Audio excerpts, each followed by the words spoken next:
You read that title correctly. I, Kalo, from the YouTube channel Kalo, had previously discovered a multitude of theoretical, mathematically practical scenarios in which a multitude of diamonds can be found in a single vein. That's a lot of big words, Jesus. Not only 10 diamonds, but 16, 32, 40 even. But holy frick, nothing compares to this absolute improbable and practical scenario that I'm going to create in the next few minutes.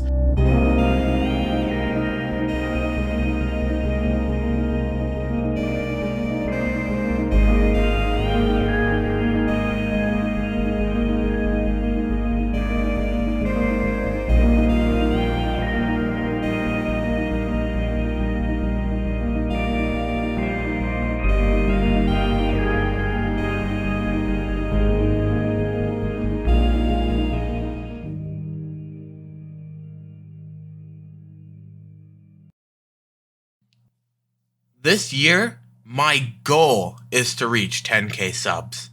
Seems a little crazy, but if y'all sub right now, which a lot of you aren't, I might be able to make it. Just for clarification, in my book, a vein of diamonds is an uninterrupted chain of diamonds that are connected together. For example, this and also this count as veins because they are connected. This doesn't count as a single vein because two ore blobs aren't connected in any way. I know it might seem a little strange having a diagonal blob of diamonds count, but ancient debris spawn in this way naturally, so I'm gonna count it. Also, this is semi-needed later. The feasible 212 diamond ore vein. Diamonds generate their veins on a chunk by chunk basis. This means that for every section of 16 by 16 by 384 blocks, also known as one Minecraft chunk, 7 diamond veins attempt to generate. The first 6 of those veins only generate 0 to 5 ores, but the 7th one can generate all the way up to 23 diamonds. If we're lucky enough for all these diamond veins to spawn right next to each other, we can get 53 diamonds in one vein in one chunk. But if you have watched my other videos on this topic, then you know we can take this a little further. Basically, we just need 3 other chunks to do the same thing, and in the corner where all 4 of these chunks intersect is where the 53 diamond vein has to be located. And just like that, 212 diamonds in a single quote-unquote vein. Now, you might be wondering why I would include this, since it's far lower than what the title of the video stated. The simple answer is that A, this is the only feasible / remotely probable thing that a Minecraft player might actually come across in a normal, unmodded Minecraft world. B, this is needed to make a repeatable structure that I can explain how 87 million diamonds can all be connected to each other. But in order for B to be true, we need something to connect these structures since, well, they only use corners of chunks, and all of those chunks' possible diamond spawns are only in one corner. So basically, I was completely stuck until diamond fossils were added to the game.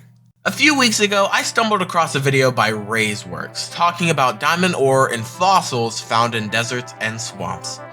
I thought nothing of it, as all these ores were not connected to each other at all, and it seemed to be the case that the spawns weren't completely randomized on the fossil. Until he said this. Which is really cool. So if we actually find one of these, it's actually useful because there is a really small chance that the entire fossil just be made out of diamond ore. Wait, how many blocks are in a Oh my god. The biggest fossil you can find naturally in the Minecraft world has 121 bone block that can, with a 10% chance, be replaced by diamonds. If you couldn't tell already, that's a 0.1 to the 121 power chance that the fossil is 100% diamond ore, so obviously this is entirely theoretical and very unlikely to exist in a real Minecraft world. But, on the plus side, these things have a 13 wide span, very close to the width of a chunk. One of these fossils can generate inside of every chunk in a desert or swamp with a 1 in 64% chance of doing so. So, all we need is for every chunk to fulfill that 1 in 64 chance and fulfill the 0.1 to the 121 power chance at the same time. In order for us to connect all of these, we need to use some trickery as it's only 13 ore long. We can combat the eventual drop-off and impossible placement of these fossils quite simply. All we have to do is use the 212 veins of diamonds to connect them. That adds up to an over 16 span of blocks when connected. We can also use other chunks as quote-unquote extendo arms with fossils to connect them. If we loaded a large biome world with a biome maximum of 8,000 by 8,000 blocks, that nets us a total of 30,250,000 connected diamond ore, with another 13,250,000 connected diamond ore veins, via the 212 veins connecting the fossils every other chunk. That nets us 43,500,000 diamonds in total. Can other biomes neighbor the desert, like swamps who can also spawn fossils? Yes, but having alternating swamps and deserts is impossible because Minecraft has a built-in temperature variation into the game, so it'll eventually give way. So we're just going to assume that it's a standalone biome or connected to another biome like a swamp at most. Let's assume that the swamp is the same size as the desert and also borders said desert. In this scenario, we've effectively doubled the area in which this repeating process can occur, netting us the final bit to 87 million connected diamond ore.